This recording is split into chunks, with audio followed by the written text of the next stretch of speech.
malalaman kung virgin pa ang isang babae? Step number 1. Isipin kung mahalaga ba talagang malaman mo ito para sa iyo.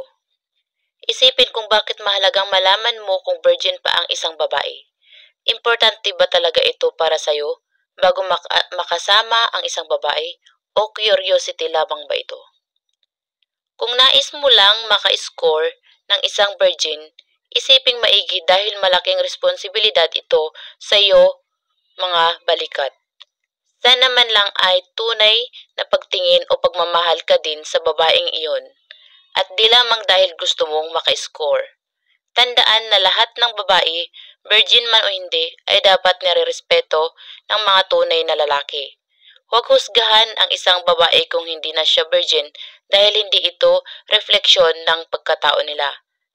Ang pagkababae ay hindi nasusukat sa pagiging virgin o hindi. Step number 2. Alisin sa utak ang myths tungkol sa virginity ng babae. Hindi magbabago ang itsura ng isang babae kapag hindi na siya virgin. Hindi totoo na mas magiging pink ang ilong niya, lalaki ang boobs niya o magiging maitim ang siko kapag hindi na siya virgin. Walang katotohanan ito. Hindi rin totoo na malalaman mo kapag dumugo sa una niyong pagtatalik. Hindi lahat ng virgin ay dudugo at hindi lahat ng dumudugo ay virgin. Depende din yan sa lalaki. Hindi mo rin malalaman kung virgin ang isang tao base sa hymen. Ang hymen ay posibleng mabutas habang naglalagay ng tampon o nag-exercise tulad ng cycling.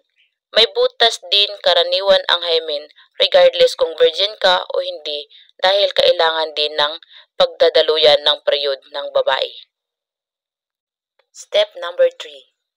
I-define kung ano ang ibig sabihin mo sa word na virgin. Maraming iba-ibang klase ng sex o sexual activity. Kapag sinabi mo bang virgin, ang ibig mo bang sabihin ay walang sexual experience of any kind whatsoever at inosente sa lahat ng bagay? O okay lang kung may konting experience sa first at second base pero wala pang penetration? Ang definition mo ba ng virgin ay posibleng magkaiba sa definition ng partner mo sa word na virgin? Step number 4. Pansinin ang kilos niya. Pansinin ang kilos niya kapag nagpag-usapan ang sex o green jokes, lalo kapag may mga lalaki sa grupo. Kapag mahiyain siya at mukhang dekomportable, posibleng virgin pa siya. Kapag nanonood ba kayo ng sine na may love scene, ay nahihiya siyang tumingin o mag-react. Posibleng virgin pa siya. Nababanggit niya sa mga conversations tungkol sa sex na she is waiting for the right person or saving it for marriage. Malamang ay virgin pa siya. Kapag naghahalikan mo siya, mahinhin ba siya at hindi niya ba alam kung saan ilalagay ang mga kamay niya? Posibleng virgin pa siya. Hindi porke mahihain ng isang babae ay virgin na siya o hindi siya mahiyain ay hindi na siya virgin. Ngunit kadalasan mas mahiyain at uncomfortable ang virgin sa green jokes at topics tungkol sa sex kaysa sa mga may experience na. Step number 5. Pakiramdaman kung hanggang saan siya komportable.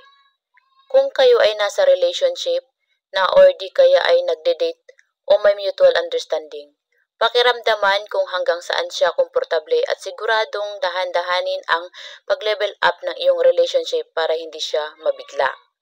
Komportable ba siyang ma-make out o maski sa pakikipaghalikan ay nahihiya pa siya at hindi siya komportable? Kung mahihain pa siya o hindi marunong, be gentle at turuan o i-guide mo.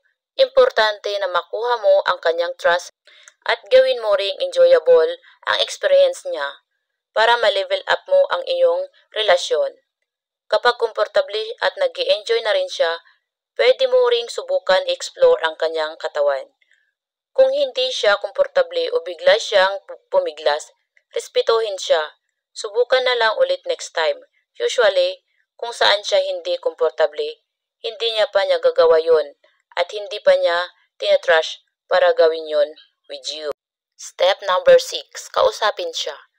Kung hindi ka pa rin sigurado kung virgin siya o hindi at gusto mo na talagang malaman, the easiest way to find out ay ang pagkausap sa partner mo.